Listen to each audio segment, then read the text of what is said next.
Друзья, сегодня я покажу вам, как сделать такие нежные розочки из органзы шириной 2,5 сантиметра, которые отлично продаются как в весенне-летний период, так и к школе в белом цвете в частности. Также такие розочки можно использовать для декора.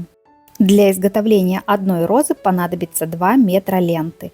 И для начала складываем ее в складочку и прошиваем. Делаем загиб ленты с одной стороны на 1 сантиметр и фиксируем иголкой, и со второй на 1 сантиметр. И также прошиваем. В итоге складочка получается 2 сантиметра. Можно делать ее как меньше, так и больше. Это не принципиально и не сложно, как может показаться на первый взгляд. И пока я прошиваю ленту, расскажу вам об удивительном для меня случае. Я, которая рисовала последний раз в школе и то особым талантом не отличалась, смогла нарисовать свой первый рисунок.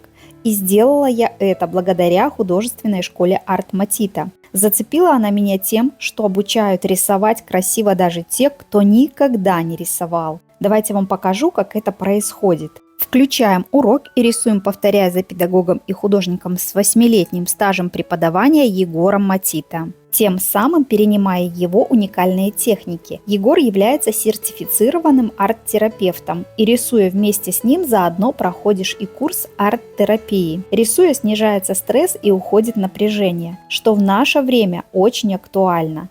Вы, как и я, можете попробовать свои силы в рисовании, поучаствовав в бесплатном онлайн-марафоне, на котором будет 3 эфира, и уже на первом уроке вы создадите свой первый рисунок. Переходите по ссылочке в описании, регистрируйтесь на марафон и получите в подарок книгу по технике рисования от опытного художника. Вот такой котенок у меня получился, откладываю его и продолжаем делать розочки.